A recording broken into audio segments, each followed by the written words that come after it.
നമുക്കിന്ന് ദോശയ്ക്കും ഇഡലിക്കും പറ്റിയ മാവുണ്ടാക്കാം. ആദ്യം തന്നെ കഴുകി വൃത്തിയാക്കി എടുത്ത 2 കപ്പ് ഇഡലി അരി. ഇനി ഇതിലേക്ക് 2.5 കപ്പ് വെള്ളം ഒഴിച്ച് കുതിർക്കാൻ വെക്കുക.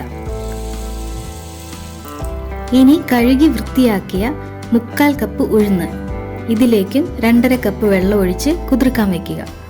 പിന്നീട് 1.5 ടീസ്പൂൺ ഉലുവ ഇതിലേക്കൊരു 1/2 കപ്പ് വെള്ളം ഒഴിക്കുക. ഇനി ഇത് മൂന്നും ഒരു 5-6 മണിക്കൂറെങ്കിലും കുതിർക്കാൻ വെക്കണം. 4 മണിക്കൂറിന് ശേഷം ഒരു 1.5-2 മണിക്കൂർ ഇത് ഫ്രിഡ്ജിൽ വെച്ച് തണുപ്പിച്ചെടുക്കുക. ഇതിപ്പോൾ 6 മണിക്കൂർ ആയിട്ടുണ്ട് കുതിർക്കാൻ വെച്ചിട്ട്. ഇത് 4 മണിക്കൂറിന് ശേഷം 1.5 മണിക്കൂർ ഫ്രിഡ്ജിലും വെച്ച് തണുപ്പിച്ചെടുത്തിട്ടുണ്ട്. ഇനി അരിയിലും ഉലുവയിലും ഒഴിച്ച വെള്ളം ഊറ്റിക്കളയുക.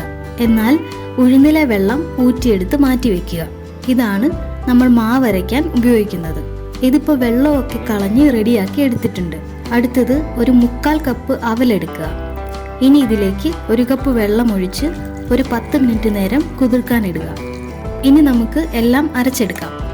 ആദ്യം ഉഴുന്നും ഉലുവയും കൂടി നല്ല ഫൈൻ പേസ്റ്റ് ആയിട്ട് അരച്ചെടുക്കുക.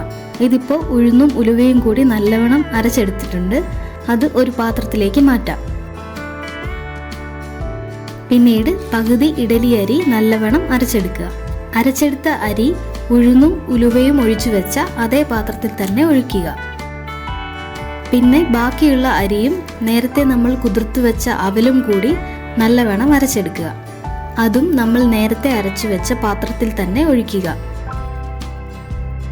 പിന്നീട് ഇത് നല്ലവണ്ണം കൈകൊണ്ട് മിക്സ് ചെയ്തെടുക്കുക. കൈകൊണ്ട് ഇളക്കുന്നത് മാവ് പുളിക്കാൻ സഹായിക്കും. മിക്സ് ചെയ്ത മാവ് അടച്ചു വെച്ച് ഒരു 12 മണിക്കൂർ പുളിക്കാൻ വേണ്ടി മാറ്റി വെക്കുക. ഇതിപ്പോൾ 12 മണിക്കൂർ ആയിട്ടുണ്ട്. നമ്മുടെ മാവ് നല്ലവണ്ണം പുളിച്ച് പൊങ്ങിയിട്ടുണ്ട്. ഇനി നമ്മുടെ ഇഷ്ടത്തിന് ദോശയോ ഇഡലിയോ ഉണ്ടാക്കാം. വീഡിയോ ഇഷ്ടപ്പെട്ടാൽ ലൈക്ക് ചെയ്യുക. ട്രൈ ചെയ്ത് നോക്കിയിട്ട് അഭിപ്രായങ്ങൾ കമൻസിൽ അറിയിക്കുക. കൂടുതൽ വീഡിയോസിനായി സബ്സ്ക്രൈബ് ചെയ്യുക.